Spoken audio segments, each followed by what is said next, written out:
Hello everyone and welcome to the moment you've all been waiting for. It's the finals of the FIDE Grand Prix, currently being played in Belgrade. This is the second leg of the Grand Prix. The third one will be played in some 8 to 9 days in Berlin. It's Richard Rapport versus Dmitry Andreikin, and this is their second game of the match. So first classical game ended in a draw. We didn't show that one. It was incredibly short, and it ended like in maybe half an hour, maybe an hour. I don't know, but it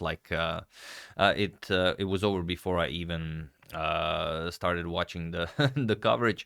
But the second game is a bit more interesting, and it really shows you what kind of a fighter you have to be in order to not maybe just win a Grand Prix, but also maybe qualify for the candidates tournament. So let's see what happened here. Rapport with the white pieces opens with d4.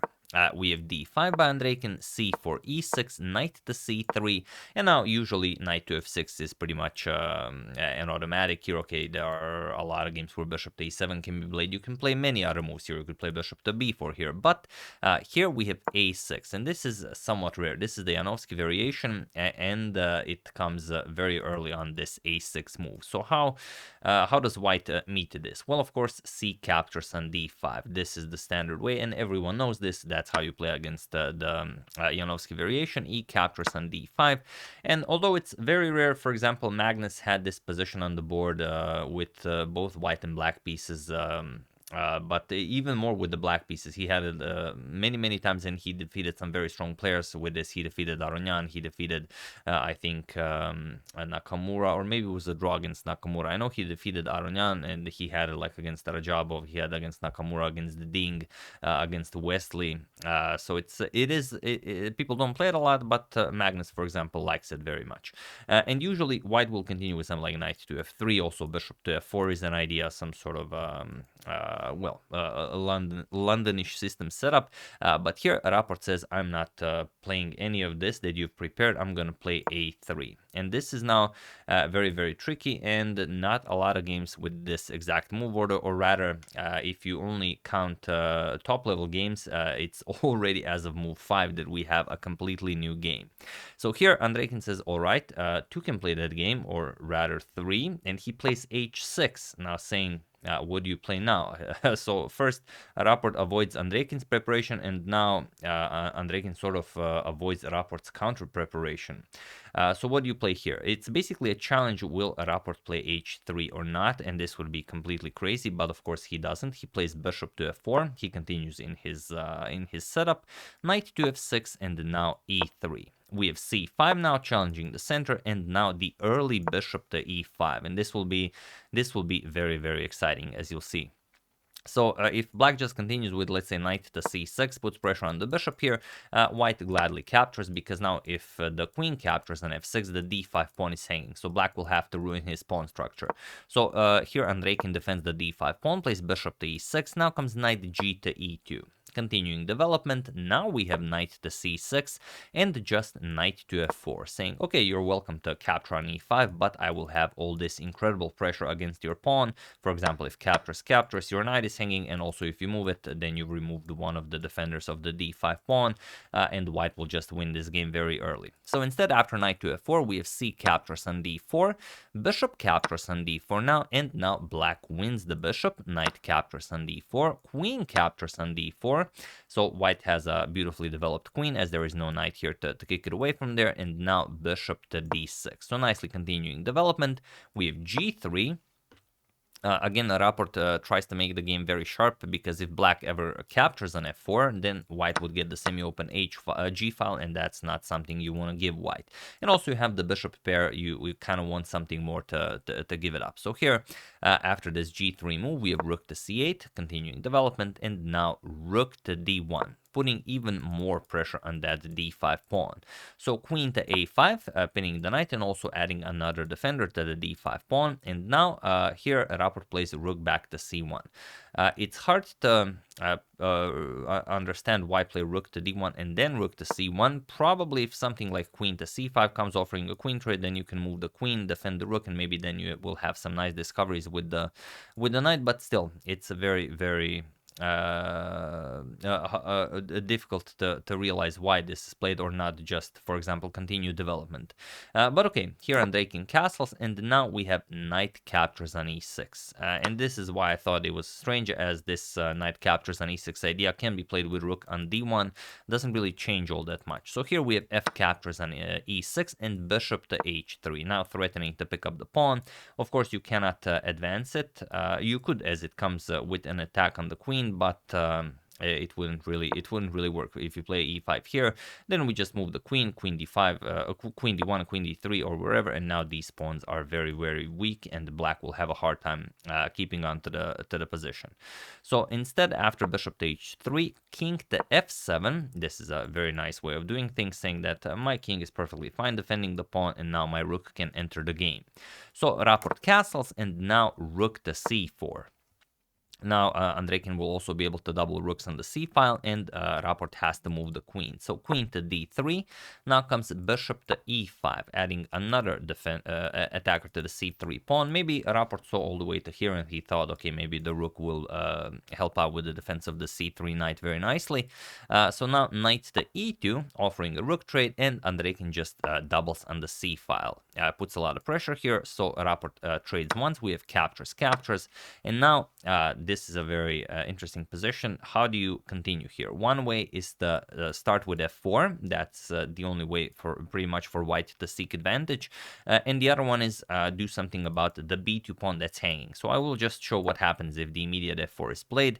Then black can capture on b2 very safely, and you play rook to b1, saying, okay, now if you move the bishop, I'm going to capture on b7 with check, then maybe pick up d6 pawn. This will be very good for me, but black will just capture on a3, offer a queen trade, and after queens get traded off, let's say rook captures on b7 check.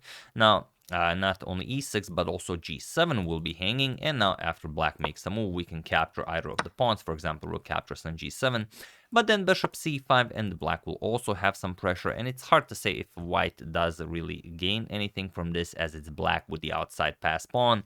So maybe not to everyone's liking. So instead, first we have b4. Rapport takes care of that, and well, also that's a very important move to play. Queen to a4, and now only now not f4. If you go f4 now, then bishop to b2 is again very strong, so you haven't really accomplished anything. Knight to f4, now putting pressure on the e6 pawn, and now black has to give up the bishop for the knight, so bishop captures on f4.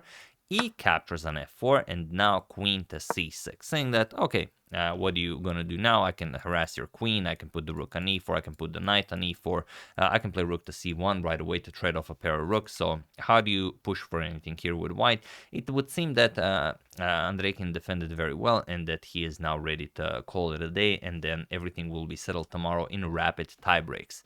So here, queen to e3 by Richard, and now knight to e4. The knight is excellently placed here, and it's not going to be possible to kick it away from there unless you play something like f3, which weakens your king, but this is exactly what Rapport does. So here, Andreikin doesn't move the knight. That would be very risky. But first, rook to c3 challenges the queen, queen to d4, and now rook to c4.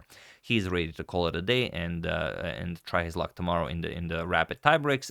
Queen to e3, rook to c3, queen to d4, and rook to c4. And if Rapport repeats once again, then it's going to be a draw by threefold repetition. However, Rapport went into a deep think, not too deep of a thing, as they were both very low on time. Below the 20-minute mark, so he spent some of his time and played queen to e5, and this is now incredibly dangerous, as black is going to play knight to d2, put pressure on white's king side. The rook and queen are all ready to jump into the position. So what is he gaining by this queen to e5 move? Well, he wants to get this f5 move in and bust open the position here. However, this will cost him some material. So knight to d2, Andreikin played this pretty much instantly, and now f5. So can he gain something from this?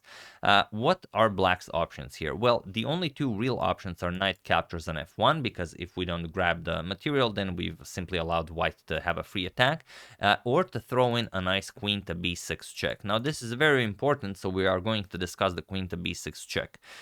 This was not played, but it kind of forces a draw, because after king to h1, we're going to capture the rook now, and after f captures on e6, we're going to play king to g8. This is very important. And now after queen to b8 check, we're going to play king to h7, bishop to f5 check, g6 attacking the bishop, and now e7. Or some other moves like bishop captures and g6 are also possible. I'm just showing you the most fun drawish lines. And after e7, preparing to bring another queen into the game, we can play rook to c1, threaten some very nasty discoveries here. So white will have to play everything very, very quickly. He has to give up the queen, but only temporarily. King captures. Now we're going to bring another queen in with check, and after the king moves, queen to f7 check, and this will now be a draw by repetition pretty much, because the queen covers the g6 square. You will be unable to capture here and deliver checkmate. So after this, we'll see something like a repetition here. So this is what would happen most likely if queen to b6 check is played. But Andreikin says, nope, that's not necessary. I want to keep my queen and rook on the c file. I'm going to play knight captures on f1, which is perfectly fine unless you mess it up. So here Rapport continues, of course, with f captures and e6 with check. And now what do you play here? This is the position. Feel free to pause the video and try not to blunder the game with the black pieces for Andreikin while I give you a couple of seconds.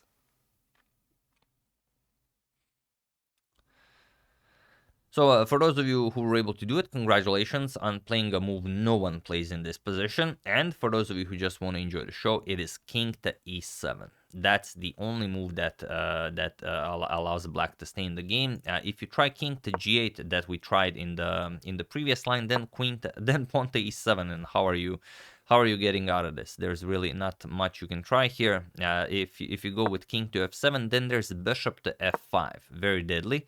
And now your knight is simply in the way of your pieces. If you try something like rook to e1, there's bishop to g6 check, kicking the king away from the defense of the queening square, and that's it. We're just gonna bring a queen into the game. You're gonna have to capture here, and this is now, of course, a winning position for white. White has a queen, black doesn't. So that's what happens if you play king to g8, like in the line that we've discussed. Here, of course, you could try something else, well, okay, we'll show king to e7 because this is the only move that draws. Point is that after queen to g7 check, and this is something Andreikin, of course, wanted to avoid. If he has to give up the g7 pawn, he would rather it doesn't come with check. Now you're gonna go to d6, and after queen to f8 check, king to c7, you push e7, but now you have queen to b6 check. King captures on f1, or you go to h1, and then we simply move the knight with tempo with check, and then we have rook to c1. So king captures on f1, rook c1 check, and now after king to e2, queen b5 check, and after king to d2, there's rook to c2 check. This is how we get our queen in, and now you either get checkmated or you take the rook, and then queen to e2 check will allow black to have a draw by perpetual, because the white queen is nowhere near around to help the white king. And after you make some moves, let's say king b3, you can just play queen d3 check. You can't go up the board because b5 check will end in checkmate, so you have to go down the board, and then we can use these squares to continue checking the white king, and that's all we need basically. So that's why king to e7 after this crazy move is enough for Andreikin to draw the game. However, he played king to e8, and this is a little bit different, because now Rapport plays queen captures on g7. And how do you continue this? Well, again, many options. Queen to b6 check was played, which is kind of similar to the previous line, but now after king captures on f1, notice that the white queen is still on g7, and that's a huge difference. We have rook to c1 with check, king to e2, and now how do you defend? One way is to go back, for example, rook to c7, you try and defend checkmate, because even if you're trying to do something to the white king, white will easily checkmate your own king. So if you try something like this, queen to g6 check, let's say king e7, queen to f7 check, king d6, queen f6 check, now trying to push the pawn with check, rook to e7 blocking, now we're going to play f4, f5, and it's just going to be an unplayable position for black. Let's say queen to d8, we're going to play queen e5 check. Once the king moves, f5 is coming, f6 is coming, and that's resigns for black. So instead, Andreikin tried rook to e1 with check. It's similar to what we discussed. You have to give up the rook to get the perpetual. However, there is a huge problem here. King captures on e1, and now queen to e3 with check. And now the problem is the queen is on this diagonal. But that's only one of his problems. Usually that is not enough for one of the players to deny you this particular perpetual idea. But also there's the bishop on h3, and it doesn't seem like the bishop here is included in anything. However, it is. Here we have king to d1. And this is the only way for you to actually win this game. If you try king to f1, then queen to c1 check, and then black will most certainly have his perpetual, because now black has all the squares needed to continue checking you here. So instead, king to d1 was played, and it seems like, yes, you will again have all the squares, but not really, because now queen d3 check, king to c1, queen to e3 check, king to b1, queen to d3 check, king to c1. Here, Rapport repeats, wants to get to move 40 to be awarded additional time. Queen to e3 check, now king b2, and now queen to d2 check. Here we have king to a1, and now queen to c1 with check. We have king to a2, and now if you check the king improperly, then we can block check with queen to b2. But even this is not a problem. Just to give you an example, if queen to c2, we're going to block with queen to b2, queen to c4 check, now comes king to a1, and you can see that the real problem is in the bishop on h3, because if you could use this diagonal to deliver checks with queen on c4 and queen on f1, then black would have no choice but to block, well, either sidestep or block with the queen, but it would not be enough. Here, of course, Andreikin did not try this. He played queen to c4 with check, but now comes king b2, queen to e2 check. Now, again, you have to keep using this diagonal, king to a1, and now, unfortunately for Andreikin, there is no queen to f1 check. Of course, if you try some other check like queen to d1, then you will no longer have the c4 square. You will be unable to reach the c4 square, and if you check the king via the second rank, then of course you will allow the white queen to come back into the defense. So here Andreikin wanted to fully appreciated the power of the bishop on h3, so he played queen to f1 check. It is the move from the thumbnail to show everyone why the idea doesn't work and why it would usually work. It's just that bishop on h3 is what prevents the whole plan from working. So here Rapport captured the queen with bishop captures on f1, and it was in this position on move 46 that Dmitry Andreikin resigned the game, which means that Rapport wins the second leg of the Grand Prix, and these are the current standings of the Grand Prix. Here is a nice sorry, thought I thought I had it loaded. Here is a nice graphic from Chess24. So you can see that Rapport is currently leading after 2 Grand Prix. He has 20 Grand Prix points, which means he's currently, well, the most likely candidate to qualify for the next FIDE Candidates Tournament. And here you have with 13 points Hikaru Nakamura, and with 10 Levon Aronian and Dmitry Andreikin. The problem is, well, not for Rapport, that's great for Rapport, that Hikaru, Levon, and Dmitry will be in the same group in the third leg of the Grand Prix that starts in 8 days in Berlin, and it's well, almost sure that Rapport has qualified for the FIDE Candidates Tournament.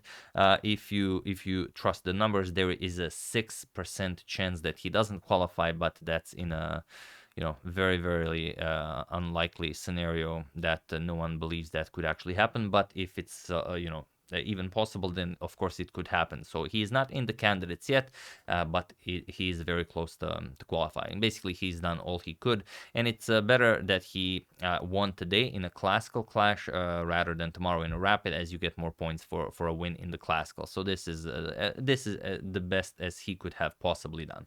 So big congratulations to Rapport. We'll see what happens. It would be very interesting to have him in the candidates tournament, as he's playing some real fighting chess. No quick draws. No, okay, yesterday was a quick draw, but here he had the white pieces, and he could have drawn that and then take it into tie breaks, but he didn't. He well, it's hard to say if he calculated everything, but he calculated enough to allow himself to indulge in this great risk, which in the end proved favorable for him.